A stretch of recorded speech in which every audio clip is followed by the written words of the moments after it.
राहुल गांधींच्या भाषणावेळी लोकसभेमध्ये सत्ताधाऱ्यांचा गदारोळ। असंसदीय भाषेचा वापर केल्यानं वाद। राहुल गांधींनी माफी मागावी, रिजिजूंची मागणी।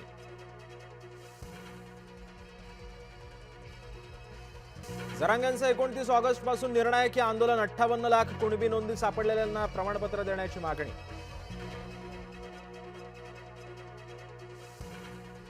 मुंबईच्या महापौर रितू दावडे अडचणीत येण्याची शक्यता। खासगी सहाय्यकास दरमहा 50,000 मानधन देण्याचा प्रस्ताव। पेडणेकरांचा मोठा आरोप।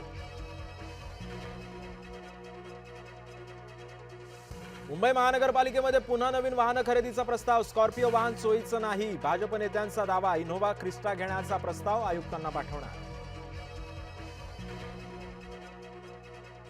ठाण्यात शिवसेना भाजपतील उद्घाटनाचा वाद उफाळला। आमदार निरंजन डावकर यांनी व्यक्त केली नाराजी। विधान परिषद सभापतींकडे हक्कभंग दाखल करण्याची ही मागणी। नीट फेर परीक्षेचाही पेपर फुटल्याचा दावा। गुजरातमधील विद्यार्थ्याची मुंबई सीबीआयकडे तक्रार। भौतिकशास्त्राचे 45 पैकी 40 प्रश्न फुटल्याचा आरोप।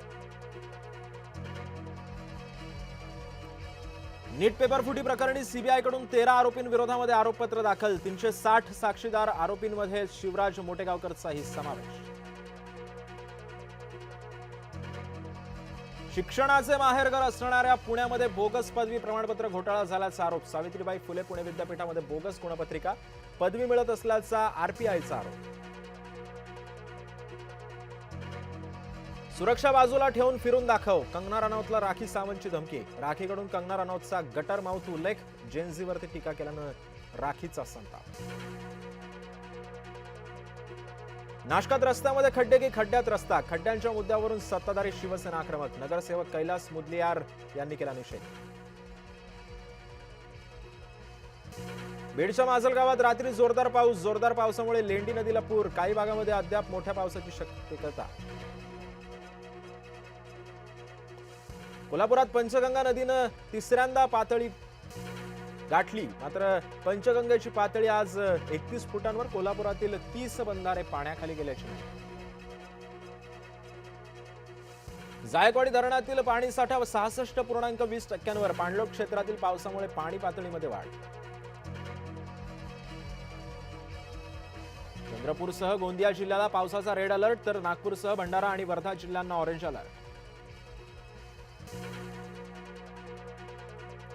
राज्यात आजपासून 3 दिवस पावसाचा इशारा। कोकण, मराठवाडा, मध्य महाराष्ट्रात मध्यम ते अतिमुसळधार पावसाचा अंदाज। आयआयटी बॉम्बेमध्ये आणखी एका विद्यार्थ्याची आत्महत्या। द्वितीय वर्षाच्या विद्यार्थ्यानं वसतिगृहातच घेतला गळफास। 20 वर्षीय सोहिल सांगवान हा मटेरियल सायन्सचा विद्यार्थी। राज्यामध्ये गुरुपौर्णिमेचा उत्साह। प्रमुख मंदिरांना आकर्षक सजावट। शिर्डी, शेगाव, नरसोबाच्या वाडीतही गर्दीच गर्दी।